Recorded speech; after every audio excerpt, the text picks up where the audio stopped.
Welcome again. Today I'm going to share three things that if you don't do them, you will have a terrible marriage. This is why marriages break. This is why some men and many Christian men who love God struggle in their marriage. They have broken one of those rules. There are three things we're going to talk about. The first one is confidence. Confidence. If you want to succeed in anything, you need to have confidence. We just don't know that. We need that also in marriage. And a lot of people start being very confident about their marriage, but that confidence gets completely shaken and uprooted when something negative happens in their marriage. And so they lose confidence. And once you've lost confidence, then marriage doesn't work like you want it to work. The next step is, after you have had confidence, you need to have strategy. What is your strategy? You can have confidence that, oh yes, I can win. I can do well in sports. I can get a gold medal. I can have a business that's worth $1 million. I can win the election and become the president of my nation. You can have that confidence. But if you don't have a strategy, you will fail at it. And the more you fail, the less your confidence. And that's why a lot of people start out having confidence that they're going to do well in the marriage, only to lose all that confidence because they have no strategy. Now, the truth is, everyone has a strategy, and the strategy may just be a failing strategy. There is a default strategy that you have. It's defaulted in you based on how you were brought up. So everyone comes into marriage with a strategy. And that strategy is to just copy what you've seen either on TV, copy what you've seen in your own home growing up, and copy what you see around. And the strategy most times for most people is that if we love one another, everything's going to work out. It's a terrible strategy, and it fails 100% of the time. Your love for one another cannot carry you through your marriage. What will sustain you in your marriage is good strategy that you would use to build good relationship skills. If your strategy that is defaulted in you based on how you were brought up does not include a strategy to improve your relationship, your personal relationship skills, your marriage will be destroyed. Because marriage is a deep connection between two people who have not been brought up together. So strategy, you need to have a great strategy. Now, most times, most people don't even know the strategy they have. If I sit with you, and I do sit with people a lot, and I ask them the question, what's your strategy? How have you been working hard to fix your marriage so far? How have you been doing it? What have you been doing? What books have you been reading?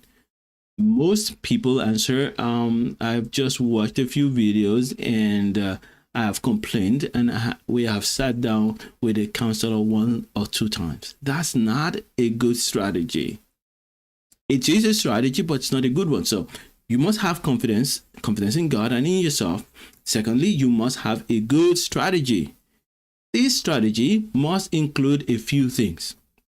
And most important of the things that must be in your strategy is a strategy to improve your personal relationship skills.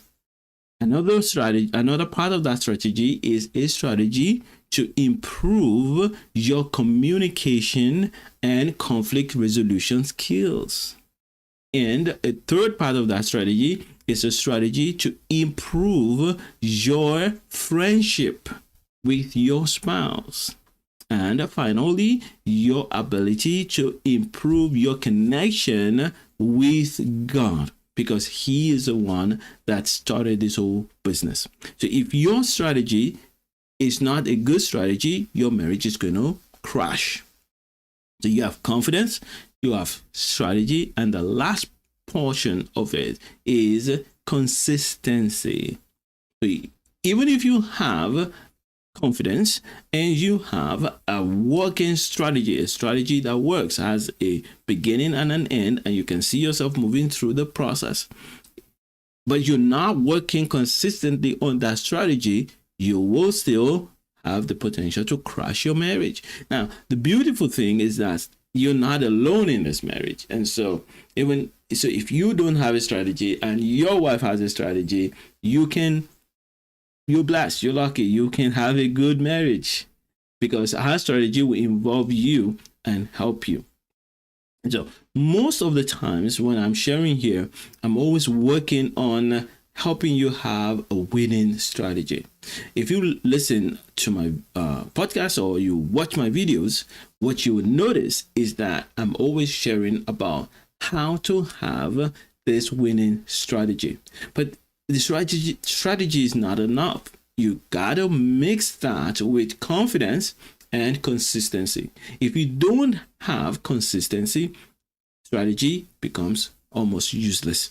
If you don't have confidence, you would not apply yourself to the strategy. You will not apply yourself to the strategy. And if you don't have confidence in God, you will not be able to have a supernatural strategy. The love workout method is a strategy to move from wherever you are in your marriage to make it better and better and better. And that strategy has 3 parts.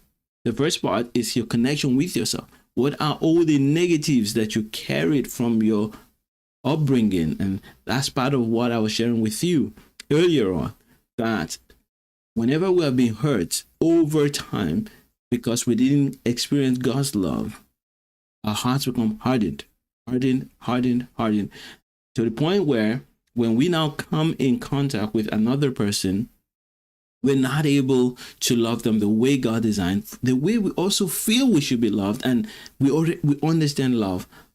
That way we don't get it. But intrinsically in us, because God made us, we know how love is supposed to feel, but we don't experience it.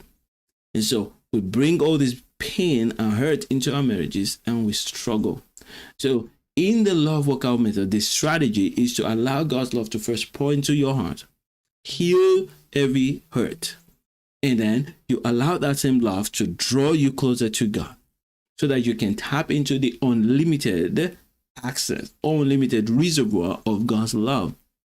You then take from this love, you tap into it and learn how to communicate it to your wife and resolve the conflicts among that you may have along the way, while pouring love into her heart so that she too gets healed and you can build deep friendship.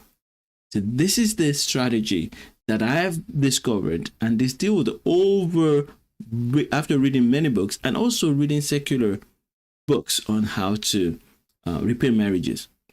I've seen that all the books lead to this: deal with your issues, connect with love such that you're able to handle the weaknesses of your spouse, then build friendship. If you take this strategy and you work on it consistently, the marriage will work. So why do marriages break? Mostly because there is no strategy. And when there's strategy, there's no consistency. And if there's no and the reason why there's no good strategy is because there's no confidence in God and in what God has done. For believers, now for those who do not know Christ, they don't have that confidence in themselves. They don't have that confidence in the fact that they can love, maybe because they don't have the experience. But we that are children of the Most High God, we have the opportunity and the understanding that God is love. So what you need, you're already ahead of the game. All you need is to say, I believe that God is love. And if God is love, then love would work in me and through me to have a great marriage. Now, if you are watching this and you've watched with me till this point, you've been blessed by it, and you want more, then I encourage you to download my one-page PDF cheat sheet on friendship rebuilding. How to rebuild friendship with your wife. How to rebuild friendship with your spouse. If you take that cheat sheet, you would have at a glance all the steps that you need to rebuild friendship in your marriage. All you have to do is go to adesobanjo.com/friends. adesobanjo.com/friends. You can also check in the description of the video below. You will find the link there. So until we meet again on Monday, continue to love like Jesus and make an impact. The Lord bless you. Bye for now.